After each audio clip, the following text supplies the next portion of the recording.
យើងឃើញច្រើនលើកច្រើនសារបងប្អូនដែលខ្មែរយើងប្រើពាក្យវាអត់ត្រូវឧទាហរណ៍តែពាក្យសុំទោសអញ្ចឹងចុះសុំទោសព្រោះយើងធ្វើខុសយើងសុំទោសតែពេលខ្លះយើងអ្នកហ្នឹងអត់មានខុសអីផងឲ្យគ្នាសុំទោស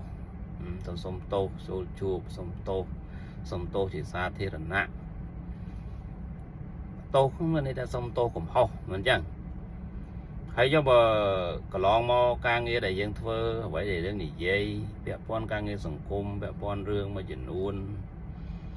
វាអត់មានអីខុសហ្នឹងយកអីមកវាស់ប្រទេសមួយវាត្រូវមានច្បាប់មានទម្លាប់ត្រូវមានប៉ូលីសត្រូវមានប្រព័ន្ធយុត្តិធម៌ត្រូវមានអ្នកច្បាប់ហេតុអីគេមានត្រូវមានសាលារៀនមកហ្នឹងឲ្យប្រព័ន្ធហ្នឹងវាត្រឹមត្រូវ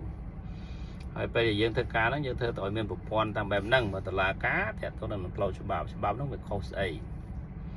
នមែនទៅអង្គុយសេររឿងគ្នាហើយអត់មានអីតវ៉ាបង្កើតពេលខ្លះខុសហើយប៉ុន្តែ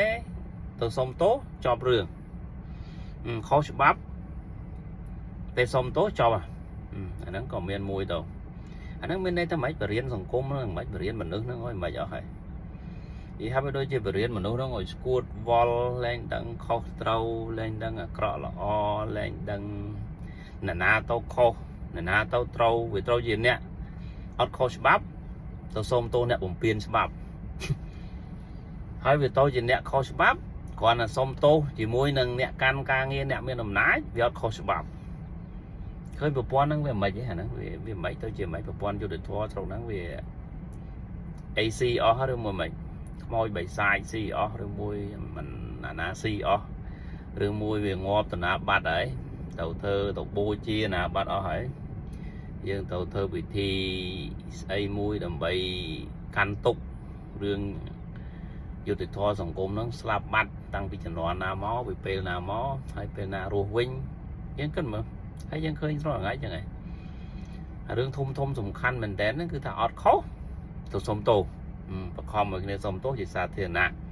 ដល់ពេលអាអ្នកខុសមែនតើផ្លូវច្បាប់វាអត់មានទោសទេវារួចខ្លួន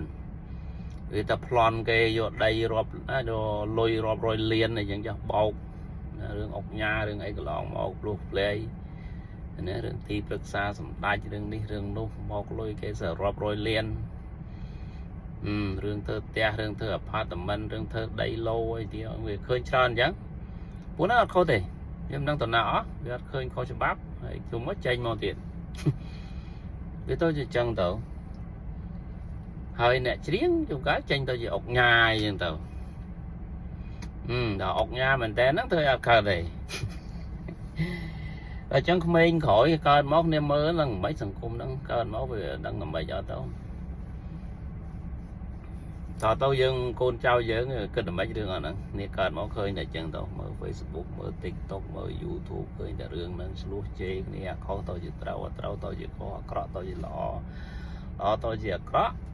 ហើយចង់ឲ្យស្រុកហ្នឹងរីកចម្រើនចង់ឲ្យស្រុកហ្នឹងល្អចង់ឲ្យស្រុកហ្នឹងមានប្រព័ន្ធអប់រំល្អមាន system ត្រឹមត្រូវចង់ឲ្យបានចម្រើនចង់ឲ្យបានសុខខ្លួនឯងចង់បានសុខតែរករឿងគេចាប់គេដាក់គុកខ្លួនឯងនិយាយស្អីក៏បានជេរណាក៏បានសន្លត់ណាក៏បានគំរាមណាក៏បានក្នុងនាមជាបុគ្គលសាធារណៈផងហើយប្រជាជនគ្រាន់តែនិយាយរឿងពិតនេះនោះបន្តិចតួចគំរាមគ្នាឲ្យសុំទោសទៅចប់សម្លុតគ្នាចាប់គ្នាដាក់គុកខ្លះអីខ្លះហើយគេហៅយ៉ាងហ្នឹងគេហៅយុត្តិធម៌សង្គម What the fuck យុត្តិធម៌សង្គមអាហ្នឹងគេហៅយុត្តិធម៌សង្គមហើយប្រជាជនខ្មែរនៅស្រុកខ្មែរអត់ដឹងរឿងហ្នឹងឬមួយមិនឬមួយយើងទាំងអស់គ្នាមនុស្សទាំងអស់ហ្នឹងអត់មានខួរក្បាលគិតរឿងហ្នឹងយល់ទេថាអាហ្នឹងខុសត្រូវអាក្រក់ល្អហើយជាសន្លត់គេខ្លះអីគេខ្លះទៅហើយថាអាហ្នឹងត្រឹមត្រូវដែរយើងចូលរួមថាអាហ្នឹងត្រឹមត្រូវនេះគេហៅ2ដល់ពេលគេថា4អាហ្នឹង4 What the fuck 2ស្នឹង4ពេលឃើញគោប្រាប់អាហ្នឹងគោឯងដល់គេថាអាហ្នឹងមិនមែនទេដូចកបីណាកបីដែរណាកបីហើយយើងកើតមកតាំងក្មេងអាហ្នឹងគេហៅគោដែរមិនបានឡយទៅជាកបីហ្នឹងដូចឆ្ងល់ដែរតែចឹងបាក់ដែរទៅការ